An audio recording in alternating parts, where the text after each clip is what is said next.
Hello everyone, welcome back to the channel. So we are nearing to the end of this ethics GS4 subject. In this lecture we'll be dealing with the quality of service delivery. So let's get into the lecture directly. A key responsibility of any government is to provide quality services to its inhabitants.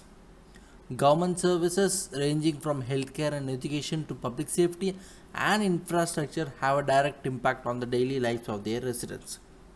See, we should all know that providing high quality services is very critical for establishing uh, and sustaining public trust, satisfaction and loyalty. Because only then the government can sustain its term or time period, whatever you can call it. So let's look into the importance of quality of service delivery. Ensures faith in the government. Good quality of service delivery ensures that people always will continue to trust and respect the state as an institution. Like, for example, if you fail to provide basic amenities like water, fuel, law and order, etc., people will get reason for becoming discontent, unrest, and chaos. Chaos might occur. Next one is rights-based approach to development. In modern times, availing certain services is being seen as rights of the citizen and not as a welfare provision by the government. And a classic example can be right to education. Civil society activism. Rise of strong and vibrant civil society has always pressured the government to raise the quality of service delivery as civil society has always mobilized citizens and opinions through protests, campaigns, agitations, and so on. Like, for example, through RTI, a person can ask why he or she has been denied a service or why the services are delayed. Globalization. The globalization has forced the governments to compete with other governments for investments and so on. Globalization has also enabled people to exchange views and information with the rest of the world and demand their own governments to meet the standards of good governance. Example, good governance is a concept brought by the World Bank, which has now become a key concern for people in India. So, moving on to the challenges with the quality of services in India. Ensuring that adequate financial and human resources are available to deliver services is critical for maintaining service quality. Like, you have to maintain proper quality, proper amount, proper type of resources to deliver sufficient quantity or quality of resources. Lacking competent and well trained personnel. Government employees' skills and expertise are crucial to delivery of high quality services, like providing continued training and professional development, which can help guarantee that employees have the skills and expertise to provide effective services. Establishing well defined policies and processes can also help in ensuring that services are delivered consistently and efficiently. Bureaucracy and red tape. Complex policies, procedures, and regulations can delay and inefficiently deliver services. This is something which we must avoid. Lack of coordination between agencies. Conflicting priorities or lack of communication between government agencies and departments can slow the service delivery to very high extent.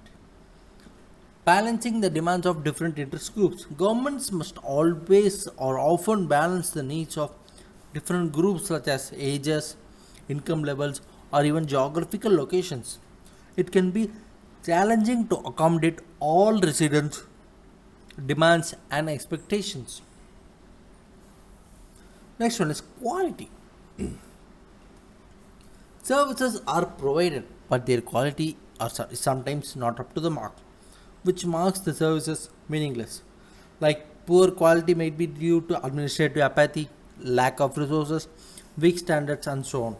For example, public distribution system in India is a common example of poor quality of service. Shantakumar committee notes that there are up to 70 percentage leakages in PDS system in some states. Now finally, we can end up with corruption. Service delivery is also degraded by the means of corruption at cutting edge level of governance. Like it takes place due to public unawareness, lack of transparency, wide discretionary powers, and so on. Like it exploits the weaker section the most.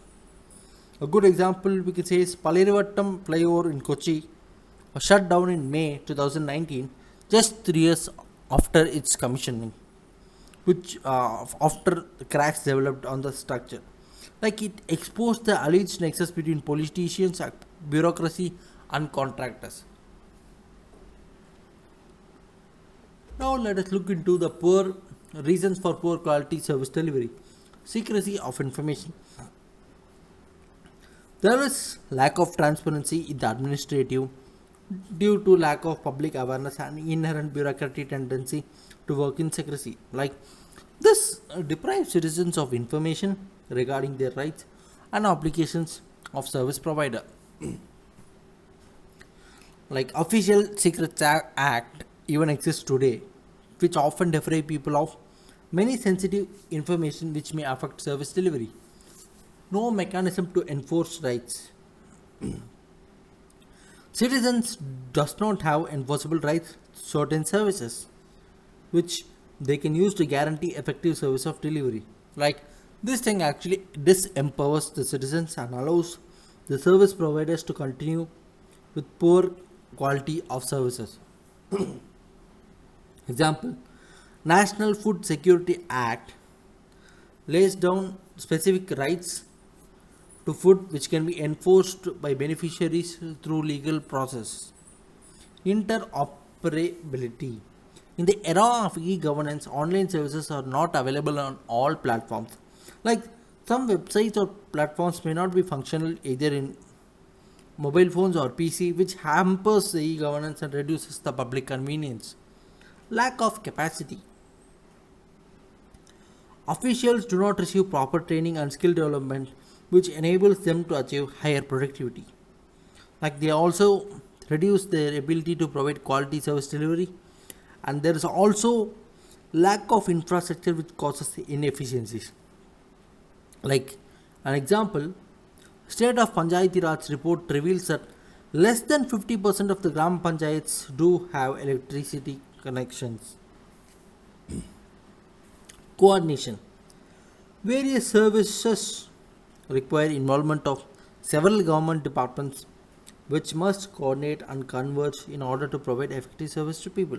See, we should here note that due to behavioral or institution problems, the coordination has always lagged.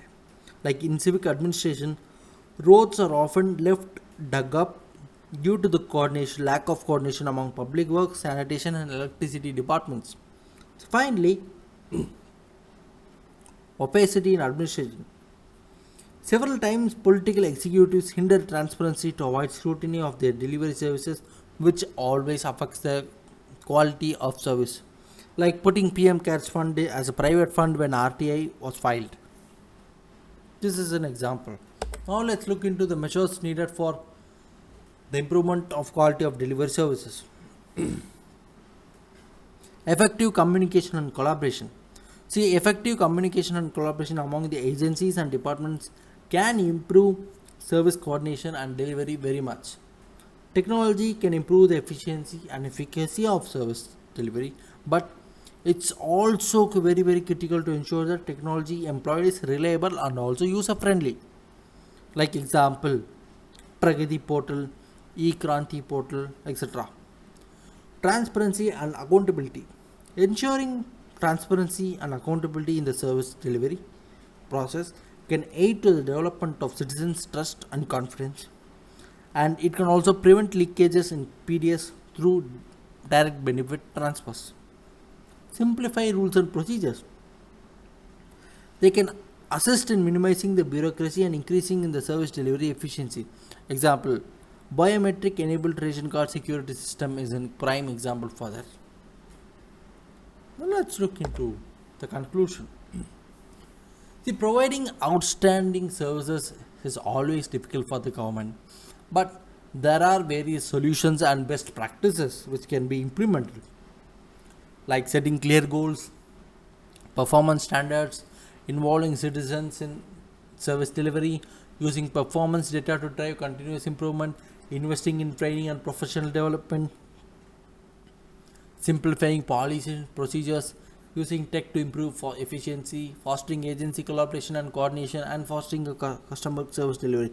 See, when we all bring together all these points, all these best practices, they bring effective quality service delivery for the public society.